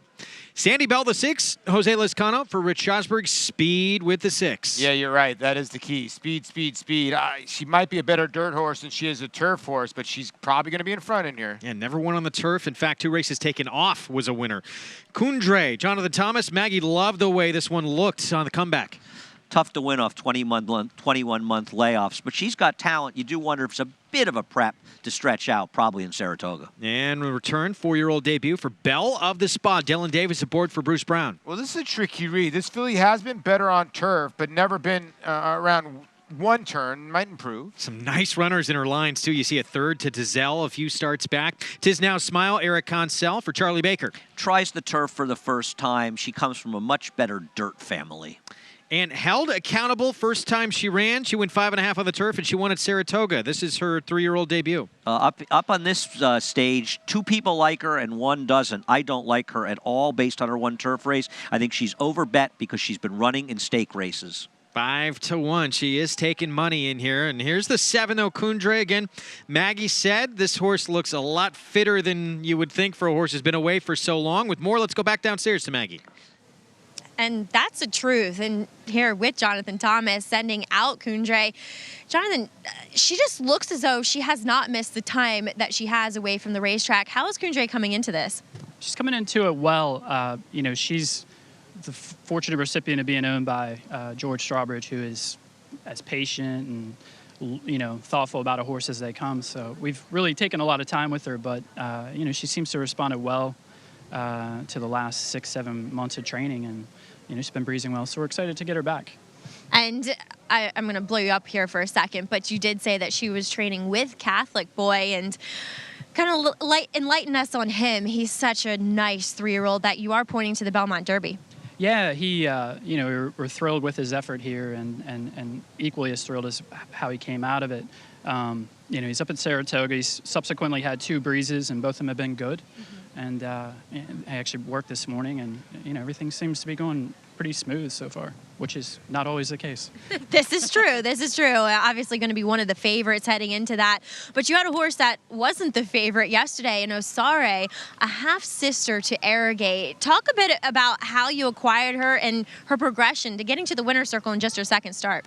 I think we got fortunate. She was placed early in Book 1 at Keeneland, and obviously, you know, there's hundreds and hundreds of horses to choose from in Book 1, and you know, George Isaacs, who's the racing manager for Bridlewood, you know, was willing to take a stab at her, and it worked out. So, you know, we've been really patient with her, and it was nice to see her do what she did yesterday and get rewarded for, you know, trying to do the right thing. Looks as though she'll go a mile and a half, if not more. I agree. I mean, she looked like she was just kind of getting into gear the last 16th and getting comfortable, and she galloped out well. So, you know, obviously we're going to be targeting the longer races. So. Well, Jonathan, it's great to talk to you. Thanks for your time, and best of luck here with Kundre and Catholic Boy in a couple weeks. Thank you. Greg? That was a nice win the other day. Being a half to Arrogate, you attract a lot of attention. Yeah, she sold because she was early in the book. There's a reason she sold for $300,000. Bob Baffert's that sale, as well as quite a few others that saw Arrogate win. A filly from Medaglia d'Oro, the second foal from the dam of Arrogate. Yeah, there's a story why she sold for $300. Yeah, right. It's not because she was early in the book. Catholic Boy, how did he come back and win? He's a good horse. That Belmont Derby's going to be great. 2 weeks. I think we're showing Jonathan Thomas has done, well, some great work on the shows that we've seen really over the last year. And spotting his horses very smartly here at this meet. Listen, she's got the talent to be effective in here. I don't want to take 5-1, and we're going to talk about two horses that are 5-1, the 7 and 11, and it's just there's a lot of horses that are big prices in this race that just seem like better bets at their prices. Yeah, when you look at the 7, I don't know if I would take 5-1 horses to run in a couple of years. Now you look at the 1, you're getting 7-1 on that horse, Blue Atlas. I could take 7-1. Now, I like the 11. I thought I was going to get 10-1. I don't know about 5-1, but the 1, both times Castellano been the irons has won, both times sprinting. They've tried to stretch the horse out a little bit. Maybe this is what this horse wants to do. I think if you look at her and say, well, she got a 70 buyer winning a 6-furlong sprint at Belmont. She's a sprinter. She's not a router. Todd Pletcher probably put her in that route race to give her a race or a layup. She gets that conditioning. She gets involved in the fast pace. It's a great way to get conditioning. And now they're cutting her back. If she was running those figures as a 2-year-old, why can't she improve 5 lengths and win this race and pay a good price? I think she's a major player here. We all agree. Meanwhile, outside, this is one Andy already said we do not agree on. Paul and I think held accountable. Little intriguing in here. But again, at that price, the value is not there. Should be a bigger number.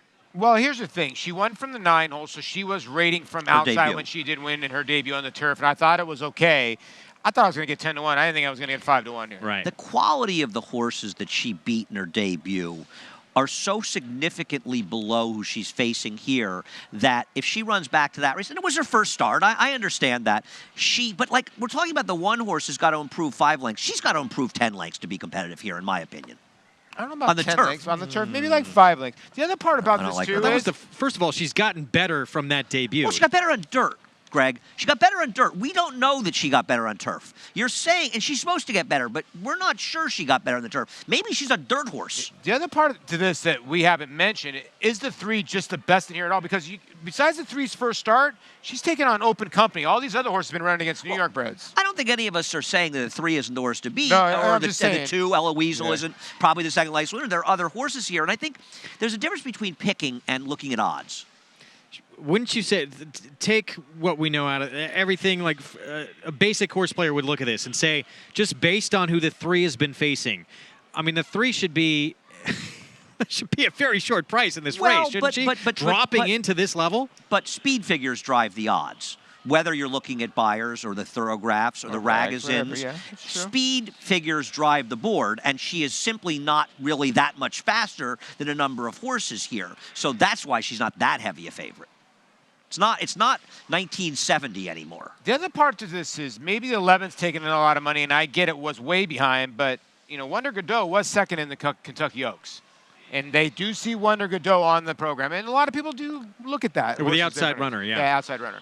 Yeah. I wish more people looked at that. Not enough people are looking at that, Paul. It's true. Well, but you're right. But are we making it too difficult? March Express, can she return to the winner's circle since the first time of her 2-year-old campaign, the first 2 starts of her career? Tackling a lot easier to try and get there. Let's go upstairs to Larry Colmus for the call. For the start. There They're off. An awkward beginning for Held Accountable, and March Express is taken to the rear of the field as well. So it's Same Kind of Crazy who comes out the best and goes out to the early lead. In company with Sandy Bell to the outside. Blue Atlas is down toward the rail. Bella the Spa just off of them. And they're followed by Kundre, Elo Weasel. On the far outside comes Tis Now Smile. It's in the Stars is next. March Express racing about 9 lengths off the lead, and Held Accountable, who was left at the start, is 13 lengths behind through a 22.69 quarter. Racing for the turn. Same Kind of Crazy on top. 3/4 of a length ahead of Sandy Bell, running in second. Moving for the turn, Blue Atlas is third. Kundre fourth, progressing just a bit on the outside. Then Bella the Spa outside of It's in the Stars, who's down toward the rail. And they're followed by Tis Now Smile. Ella Weasel's got 6 lengths to make up, and right in behind them is March Express. The trailer is Held Accountable. The half was 45.32, and they're into the stretch. Kundre on the outside, up and after the lead. It's now Kundre who has exploded to the front here, opening up to lead by 2.5 lengths. Ella Weasel on the outside, and Bella the Spa trying to come on. A lot of work to do for March Express. Down toward the inside, Blue Atlas, and then It's in the Stars, but it's Kundre in front close to home. Kundre from Bella the Spa is making a late bid to make it very close.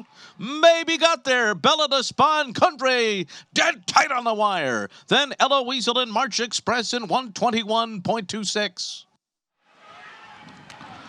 I don't know. Kundre off the bench ran huge, but the 8 Bella the Spa may have got there at 24-1. Let's take another look. Wow, this was thrilling. I mean, you could see that Kundre was loaded.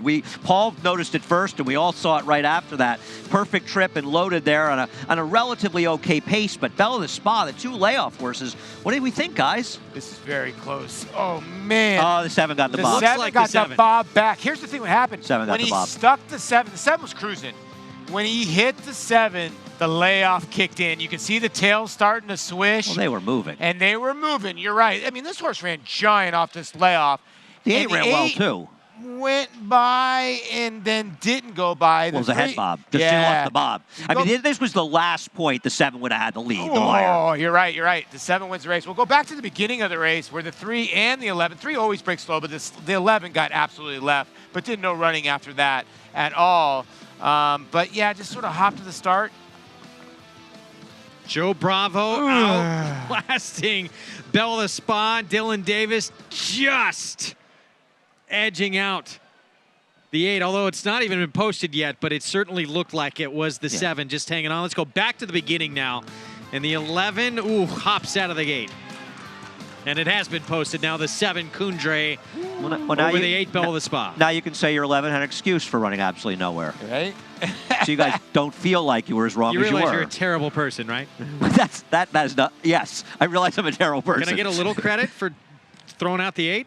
I picked her 4th. I picked the race. I picked the race 2, 3, 7, 8. I'm just, well, she was 24-1. At 5-1 gets the job done. Jonathan Thomas, let's just give him credit for the work to have this horse ready like this off the 22-month layoff. Well, let me just say something else, and you're absolutely right. He deserves a ton of credit. She was in good position by Joe Bravo, sitting off of the pace, which was reasonable there in a good position. Why was Ella Weasel 4 lengths behind her early? Ella Weasel is faster than this horse early. Yeah, it was really weird. She started cruising up so nicely, and I told you guys, I'm like, wow, the 7's loaded. I cannot believe this horse off a 2-year layoff. And when she hit the front, Joe hit her, and she got tired. Listen. Next time out, I would probably play her again because she probably needed this, and she ran a fast time off a 2-year layoff. Would you agree? Did she get better off this performance? You'd have to think she would, well, right? They're supposed to. I mean, you're supposed to get better second time. You don't know if they will, but I agree. And March Express, what do you think? 7 furlongs too long? Seemed too far. I mean, let's face it, the pace held together reasonably well, but she didn't have any punch, right? No real punch for her in the stretch. The gate's her issue. She's got to get out better than that. She's going to win races. She can't do it. She has no speed. I don't think the gate's the problem. I think she has no speed. Yeah, that's true, too. Kundre off the bench. Jonathan Thomas, he's 4 for 7 at the meet for Augustin Stable. Joe Bravo, 5 wins now. We're going to take a break. We'll be back. His record-breaking accomplishments on the racetrack paved his way here to the Stall of Legends. Now retired to stud, we welcome the dawning of a new era as this esteemed champion hopes to stake his claim to immortality.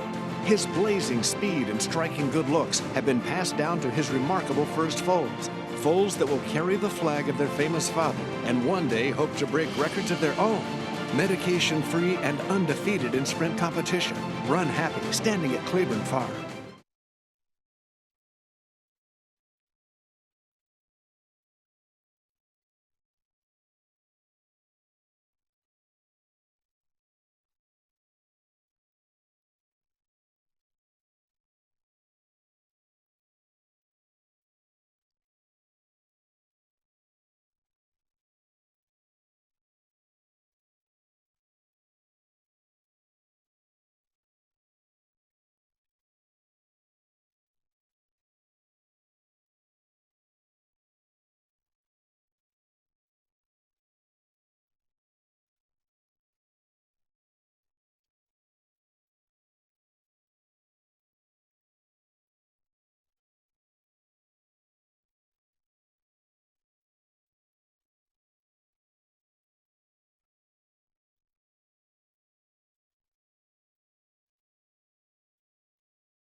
Welcome back to Belmont Park Live, and that filly right there coming down the stretch, Kundre, off a 21-month layoff. She got all the bob, especially under this guy piloting her. That's Joe Bravo. And Joe, Kundre, I mean, considering the layoff, she really had a lot to give. Well, in earlier races, you could see she was running more distance and everything, and I was kind of worried about 7 furlongs, but when Jonathan brought her over fresh the way she did, she was up there close, and she was breathing the whole way, and for a horse to come back that much of a layoff, I take my hat off. The trainer did a great job bringing her over, and she was so relaxed about everything. What about the turn of foot turner for home? She went from off to, like, bye. I know. And she was very, very impressive, Joe. And you actually said that you actually rode her mom. Yeah, it's kind of funny. I won a couple races on her mom. One of the ones I remember was the E.P. Taylor up in Canada, one of their prize races up there. And, you know, she has a lot of same antics as her mom. So it was kind of nice to see her. And I'm like, I could see J. Ray coming out in her. Yes, exactly, Joe. We know you've been in this game a long time when you've ridden the dam, but congratulations here. We love talking to you. She just called me an old man. Always having a little fun here with Joe Bravo, guys. Jersey Joe getting it done. He got some company late in his 7th race. Look who bursts onto the scene, but just enough in the tank to get the bob and get the win. Yeah, congratulations, Jonathan Thomas. What a job here for Augustin Stable. This mare by Distorted Humor out of the Distant View mare, J-Ray. Now 3 for 8 lifetime. If you're live in that Naira late pick 5, that pick 3 is not bad, $675. Now here's the deal. They're all overlays. Rock Dock was 8-1 on the morning line. Underlays, $860. Kundra get bet. Era's the only one that didn't really get bet, but those are 3 horses tough to come up with so far. Tell you one thing, if the 8 had won that race, we could be looking at carryover. We'll see what happens in the 8th race. Naira Bet's late pick 5. We say it all the time, but it is an incredible play. Go to NairaBets.com and be part of it. You don't want to miss out. And it's looking today like 1, maybe 2 tickets. We shall see. We still got more to come. Our feature race is coming up next. Of course, Run Happy. Show brought to you in part by Run Happy each and every day. Won the 2015 Breeders' Cup Sprint. Also in the sprint that year, Stall Walking Dude, who we're going to see in the next race coming up. Run Happy, former Eclipse champion after that campaign in 2015. We're going to take a break. We'll be back. His record-breaking accomplishments on the racetrack paved his way here to the Stall of Legends. Now retired to stud, we welcome the dawning of a new era as this esteemed champion hopes to stake his claim to immortality. His blazing speed and striking good looks have been passed down to his remarkable first foals. Foals that will carry the flag of their famous father and one day hope to break records of their own. Medication-free and undefeated in sprint competition. Run Happy, standing at Cleveland Farm. Make NairaBets your home for online horse racing and betting. Start earning your sign-up bonus right now. With Naira Bets, you can use our state-of-the-art website to bet on live horse racing at over 200 tracks around the world. Bet anywhere, anytime, using your computer or mobile device. Earn valuable reward points on bets. Build your bankroll with our exclusive promotions and earn cash rebates. Sign up now at NairaBets.com and start earning your sign-up bonus now. Get a $200 new member sign-up bonus on NairaBets.com.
Full Patrol is a website where you can witness mares giving birth live. We got some of the highest profile mares in the country, bred to the best stallions in the world. We had 8 mares this year in Full Patrol, and right now we have almost 1 million views. We bred a leading mare to a leading sire with some kind of background that makes sense of why it would be a good mating, and the product we got reinforces that. We're pleased with what we got. Foal was 114 pounds, 40.5 inches tall, which is good size, and it's got attractive features, has some leg and frame, so really happy with what we got from the mating. Some engagement from the fans has created some engagement here on the farm as well, so it's been a good thing. Maria, as we call her, her short name, has really done great. She's got full ownership of that foal. She's protective of it, like she should be, but not in a crazy way. And, as you can see her demeanor out there in the paddock, she's just making sure that foal is safe, and, that's really good to see. Her mothering instincts are strong, and they're good ones, and I think it'll lead to her raising a good, healthy, and good foal, and hopefully a good athlete as well. Full Patrol has been great because Full Patrol gives you a chance to see a horse when it's a baby, and everyone loves babies. When you think about sports, typically the first year that we see an athlete, we don't know them that well. It takes a couple of years for us to fall in love with that athlete, whether it be a human athlete or an equine athlete. Well, in horse racing, a horse only runs for a couple of years and then they're gone. So how do you fall in love with them? Full Patrol gives us a way to fall in love with them when they're born, and we can then follow them through their campaigns. I just thought if people got a chance to see what we see every day, they would fall in love with the sport and we would reach a new demographic. And right now it's being seen in over 40 countries.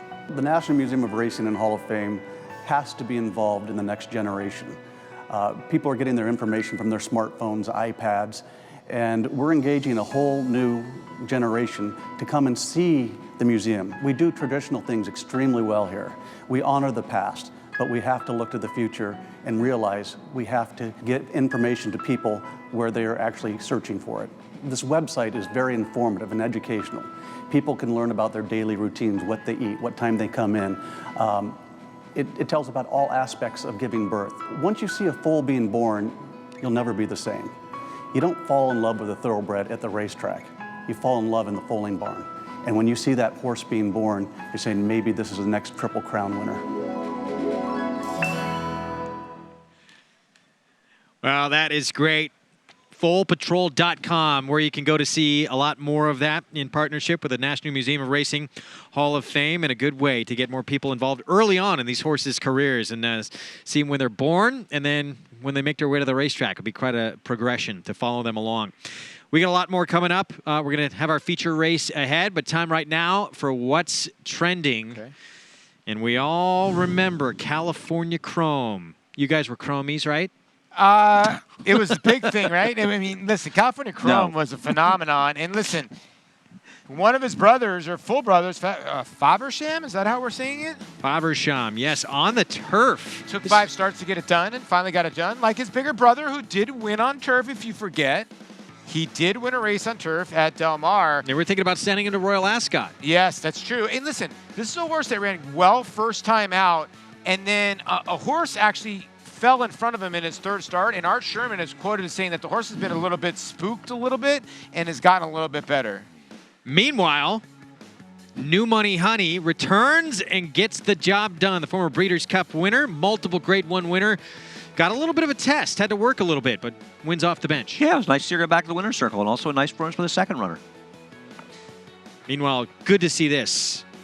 Not mud on the face of Rajiv Mirage, but good to see him back. He was out for such a long time, had that horrific injury.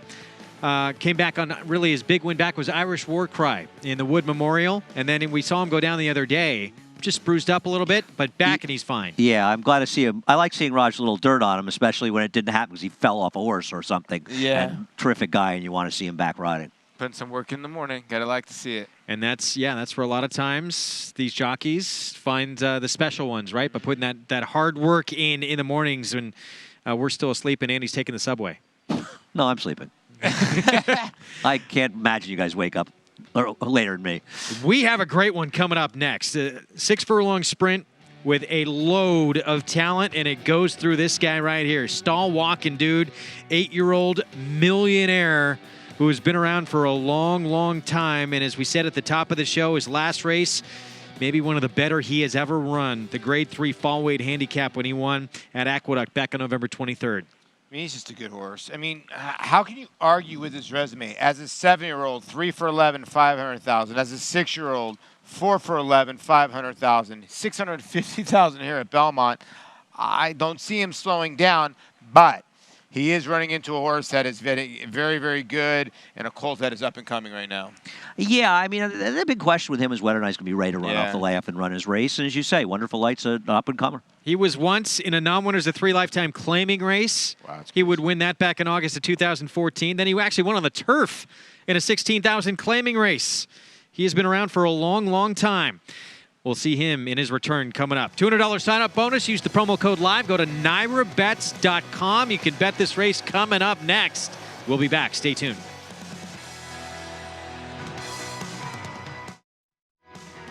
Switches back to the outside. Exaggerator down to the 16th pole. But Exaggerator has turned the tables. He has won the Preakness. Nice has won the Travers over American Flag. Irish War Cry has won the Wood Memorial. Alice. Good Magic's going to win his first race, and he's going to do it as the Breeders' Cup Juvenile. And they're off in New York, the premier state-bred program in the United States. When you own a New York bred, your horse can run for more than $44 million in purses, restricted to registered New York breds. And the New York program pays awards to breeders, owners, and stallion owners when their New York breds finish first, second, or third at New York tracks. We have the quality. Audible, no doubt about it. You have the opportunity. New York breds, get with the program. The best program.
Stall Walking Dude is coming on now, and there's 4 of them across the track, and here comes the dude, Stall Walking Dude, the high weight, in the fall high weight, and he won it by a length and a half.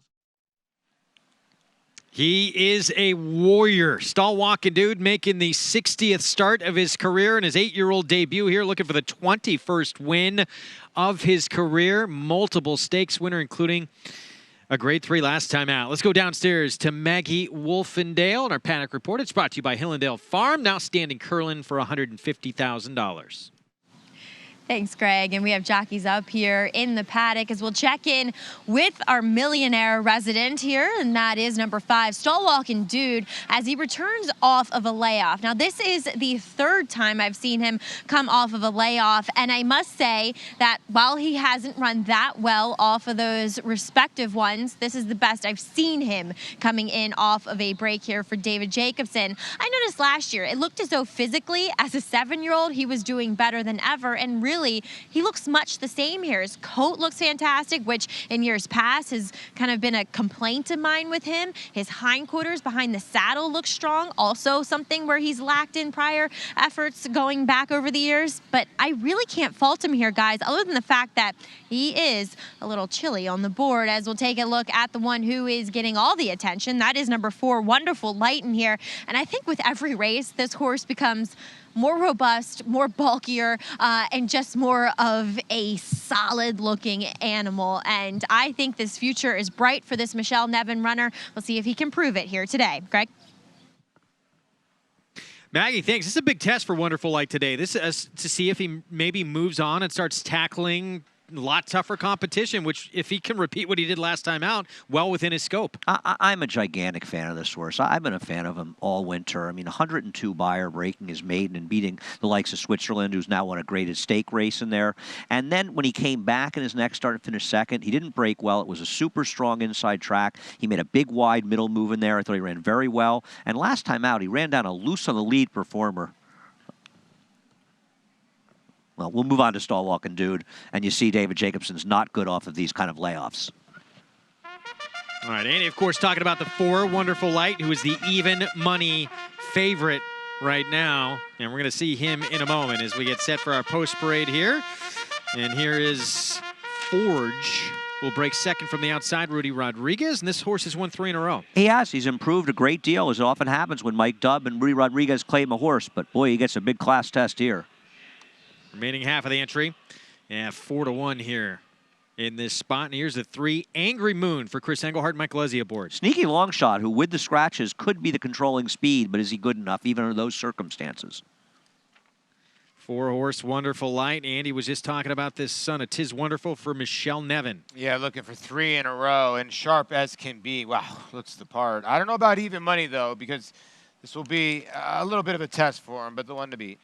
Here he is, the 8-year-old making his return. First start back in 2018, Stall Walking Dude. His best race is better than any race anybody's ever run in here, and he's obviously the most accomplished horse, but he's going to have his running shoes off the layoff to beat the favorite. And Silver Riot. He's been off since May of 2017 for trainer Brian Lynch. Luis Saez aboard. Well, it seems like layoff's been the key today, right? And this horse is not without a chance. Got a little bit of speed, but I mean, he's going to have to step it up a little bit in here. Well, Wonderful Light, Jose Ortiz, he'll be on board this afternoon. He was out of town when this horse ran last time out, so Manny Franco was aboard for that victory, and it was a monster effort, and a horse who has a ton of upside. Seems like he's just getting better. Yeah, I mean, 5-8 Express we ran down is a very talented speed horse for Danny Gargan, and he was really primed to win that day. He was bet like he was going to win, and Wonderful Light was able to run him down. That was a huge test, and the 3rd and 4th place finishers came back with a big performance running 1-2 a few weeks later. I tell you what, this Wonderful Light runs low to the ground. He like sort of levels himself out when he really gets into the drive. I love horses like that. The late great Shared Belief was a little like that. He sort of lowered himself like a Cadillac. He's the kind of horse that wants to catch you when he's coming after you. That's probably why he's 6-5. Be interested to see if he can win today. And obviously, it's a big if, because this is a tough spot. Are they going to be thinking about the Vanderbilt, the grade 1 at Saratoga at 6 furlongs, or maybe the Tail of the Cat, the race that Stall Walking Dude will try to win his 3rd time in a row? And there's another look at Forge here, the remaining half of the entry. And this one for Rudy Rodriguez, won 3 in a row, but this is a whole different kind of test from what he's been facing. Yeah, and his big figure win at Aqueduct was on a very strong inside speed bias. Listen, he's run well in his races, but you say, Greg, this is the big time today. Yeah, it is. Jewel Condisco's a good runner, but not in this kind of caliber of horses, you know what I mean? And he's going to have to run that 104 buyer, and he's going to have to do a pressure. I just don't know. I don't see it happening. Let me ask you a question. Sometimes when they scratch the better-looking half of the entry, because I Love Lulu was the one you think would have taken a lot of money in here, you're one of those people that says, oh, they scratched the good-looking one in the entry, and they're running Forge who looks weaker. Is that a positive? Yeah, interesting point. Yeah. Meanwhile, here's a look at Silver Ride. Long layoff for Brian Lynch runner. With more on this horse, let's go to Maggie. I can't say that Silver Ride coming in off of a year, well, I guess a 13-month layoff, looks as fit as Kundre did coming in off a 21-month layoff. But the main thing I can say about him is that he's moving very well, and you like to see that with these layoff runners. So I do think he's actually a little bit still overmatched as well in here. But in regards to the layoff, I have more positive feelings about him running a decent race than him just totally needing this one and not putting forth any effort. So we'll see what Silver Ride does, as we'll also take a look at number 3, Angry Moon, who did get a fairly aggressive warm-up so far under Mike Luzzi. He's coming off a little bit of a freshening, another one moving very well out in the track. But because he got that solo warm-up, thinking that Mike's going to try to get this guy from the rail to the lead and say, catch me if you can, I would think, though he has shown the ability to rate, but because he has that inside post, I would have to think he has to go. Right here, guys?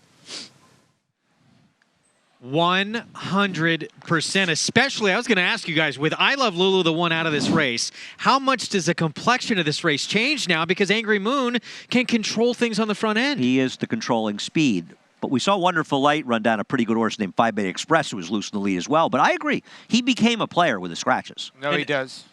You know, and here's the other part. There's the 1-8 Forge is the only one that really could put pressure on him.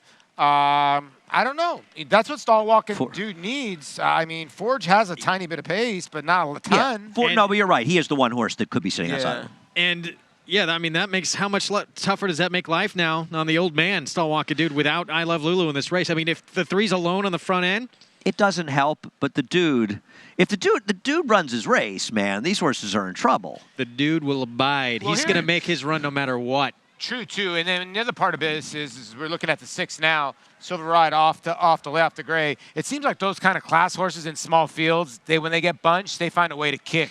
And then that might happen today. Now, Silver Ride, I mean, does have a win here, does have a couple races. That one race at Saratoga is a good race, but at 38-1, but I know we're seeing layoff horses doing well. Can't win this race, This right? is an awfully tough spot for this horse off a year-plus layoff. And I know Brian Lynch having a great run, and he's doing well. This is a good horse. I'm not knocking him. This is a tough spot. It's a good horse, though, this horse. The other thing, too, is the horse has faced 6, 5, 5, 5. Hasn't been facing big fields. Well, isn't facing one today. Yeah, true. Coming in fresh, though, you see a bullet work, and, you know, it is interesting to see if this horse is going to pressure the 3. You know who this horse worked in his last work? I just realized this horse worked with Rock Doc. This horse is the exact same work that Rock Doc had together. They worked together. Now, this is not, he can't win this race if he runs the race Rock Doc ran, but that may be one of the reasons I like Rock Doc. June 13th, okay. 59-3, June 13th. Ooh. It is going to be so much fun to see Stallwalker because he tries every single time. The question is he just a little bit short? We mentioned he's never went off the bench before in his career, but he always comes with his run. LaDuca just doubted me. He had to look it up. He actually thought I might be wrong. I'm very hurt. I'm going to cry. You know what? I don't know. That's a good question. You're not going to know how this horse is going to react. I mean, like, listen, as a 7-year-old, like I said, he made $500,000. As a 6-year-old, he made $500,000. Maggie's saying he's looking just as good. You're getting 5-2 in a horse that was even Monday morning line, and that never happens with a lot of scratches. But everybody going with Wonderful Light. I like him as well. There's too much weight on this horse, but that last start was so brilliant, and there's so much upside, and it seems like he's just getting better. Sometimes you're a fan, I mean, we love horse racing. Obviously, we bet a lot too as well. I'm a big fan of this horse. I want this horse to do well. Wonderful Light. Yeah, I love Wonderful Light. Okay. I got a lot. But I love winter horses too that do well when they go. But forward. I would say you're also a fan of Stall Walking Dude, right? Oh, I think anybody racing fan has to love Stall Walking Dude and have great respect for him. But Wonderful Light's just one of those horses that I want to see do well. Let me ask you this: how good do you think he can be? Can he be a major player in the sprint division? Wonderful Light. Yeah. He's got to have to step forward. I mean, that's a big step forward. But he's relatively lightly raced, and he's got the right trainer. Yeah, we're in the world now where our older handicap division might be struggling, but the sprint division's not right now. You know what I mean? What a race we have coming up as they begin the loading process here. This horse could be all alone. Mike Luzzy won't see anybody in front of him, you would think. Would he be able to hang on here? As a result of that, down to 9-1. Wonderful Light, the 4-horse moving in next. He is the one to beat, but Stall Walking Dude, the 5-horse, the old man, 2-1 on the board. There he is, his 8-year-old return, trying to win off the bench for the first time in his career and pick up the 21st victory in his racing resume. We'll see if he can do it. Let's send it upstairs to the voice of horse racing's Triple Crown for the call. Here's Larry Colmus. And here's Forge moving into the starting gate. As Silver Ride will complete the line. Even money on Wonderful Light, 2-1 on Stall Walking Dude. They're all in line.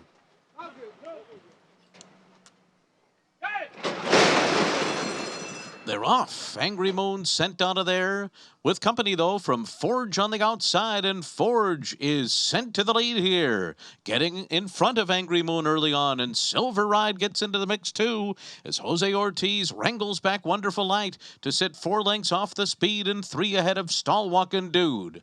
So now Angry Moon has made the lead as they race into the turn. Right at quarter in 22.34 seconds and is the leader by a half a length. Forge on the outside second. Silver Ride is third. Wonderful Light is fourth, and now 4 from the front. Stall Walking Dude's got 6 lengths to make up as they make their way toward the top of the stretch. Angry Moon on the inside. Forge right up alongside. Silver Ride. Wonderful Light's getting closer, and so too Stall Walking Dude. Wonderful Light cut the corner. Stall Walking Dude has closed on the outside. They're into the stretch. Angry Moon in front. Stall Walking Dude on the far outside. Work to do. Silver Ride's in the mix too. Coming up the fences. Wonderful Light. 1/16 to go. And Silver Ride. Angry Moon on the inside. Wonderful Light. Stall Walking Dude fourth. They're coming down to the line. Here's the finish. I think Silver Ride. Wonderful Light was right with him. Stall Walking Dude was third. Angry Moon fourth in 109.81. Had not raced since May of 2017. Had never beat horses of this caliber in his career. Silver Ride, what a performance off the bench. His Brian Lynch horses are running pretty well, aren't they? Wow. So some performance. Now, that's not the ride that I would have given Wonderful Light. I know he saved all the ground, and some people think that matters, and maybe it does. But I thought you wanted to try to get outside in the clear. But let's give all the credit to Silver Ride. He somehow won this against better horse than he's ever raced against. Stall Walking Dude didn't run at all. He moved up like he was going to run, and he had absolutely no finish whatsoever. No, he didn't. He hung just needed the at race. the top of the lane. He needed the race. I thought he was the winner. He would grind away. I can't believe the 6 out finished the 4 here off this amount of a layoff. Brian Lynch, great job. And wow, this pick 5 is so tough to get to. It's not going to get hit. Be a lot of carryovers. The 6 showed a lot of grit in this race. I'll tell you what, he kept coming. And then the 4 looked like the winner, and he came back on the 4. Tough to close inside of horses. I think Jose Ortiz was wildly overconfident on Wonderful Light. Wildly overconfident. Wow. And a lot of times, too, I mean, on this racetrack, you see going outside is the better move. Yes, horses get momentum when they switch. The best move is saving ground and angling out and getting out in the clear. You could argue that Wonderful Light should have won, but you could also argue it's an overconfident ride. When's the last time you've seen a horse went off a 2-year layoff and about a year layoff back-to-back? I mean, that's incredible. And doing this against really, and this horse has been around, too. This was the 18th start of this horse's career. You kind of knew what he was at this point, and now he beats 2 really, really good horses. What a performance from Silver Ride. We'll be back with prices right after this. Silver Ride gets the money in race 8. An undefeated graded stakes winner on the track, Algorithms was the nation's #1 sire of 2-year-olds in 2017 by percentage of winners. His top runners include multiple graded stakes performer Rich Mommy, winner of the Grade 3 Sugar Swirl, multiple stakes winner and graded stakes performer Recruiting Ready, and stakes winners He Hate Me and Sunset Ridge. In the ring, his yearlings have commanded prices up to $220,000. Algorithms, standing at Claiborne Farm. Make NyraBets your home for online horse racing and betting. Start earning your sign-up bonus right now.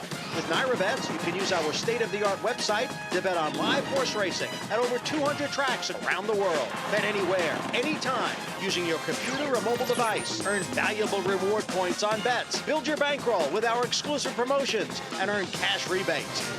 Sign up now at NyraBets.com and start earning your sign-up bonus now. NyraBets, racing's best play.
Back on Belmont Park Live, the up-and-coming Wonderful Light, the old warrior, the millionaire, stall-walking dude. It was neither of those two. Silver Ride, off more than a year's layoff, gets the money in race 8. Congratulations to the Connections. Another great training job here. Brian Lynch, Jim and Susan Hill, the owners here. Louis Sayas. This grade by Candy Ride out of the Mr. Greeley mare. Silver colors. Now 5 for 18 lifetime. Look at that. Pick 3, the lowest you could do in the pick 4s, my friend, are 7,400 to the 7, 8,100 to the 9 for 50 cents. NyraBets late pick 5 sequence. If it gets hit, it's one ticket hitting it. The 2, the 3, the 5, the 9, and the 11 in the nightcap coming up, which you can watch on the Nyra Now app, all would result in a pick 5 carryover. $50,900. The 11's going to be favored. And by the way, any other horse wins, they get it, right? Yes, 2, 3, 5, 9, 11, not covered. Signed up and started with NyraBets. Saturdays, if you're the only winning ticket, $100,000 single winning ticket guarantee. Belmont Showdown, online contest in Shamrock 7771. Over $300. Top nice of the board. Handicapping. Yeah, you could play that Belmont Showdown contest each and every day we're on the air without risking any of your own money. We are back tomorrow, of course, at 4 Eastern, but you can watch the nightcap, race 9, on Nyra Now and see how this NyraBets pick 5 plays out. Again, 2, 3, 5, 9, 11 means that pick 5 carries over into Saturday. And when you think about whether or not one person can hit it, well, one person, if it's hit today, it'll be by one ticket. And that would be $50,000 $900 plus. Yeah. But if it was a Saturday, that would be bumped up to $100,000 because if you're the only winning ticket on a Saturday, minimum of $100,000 in your account. Coronation Stakes, Alpha Centauri. What a performance by that 3-year-old filly. New track record, the performance of the week. And how about Silver Ride? Beaten Wonderful Light and Stall Walking Dude in a brilliant effort off the bench. We will see you on Saturday.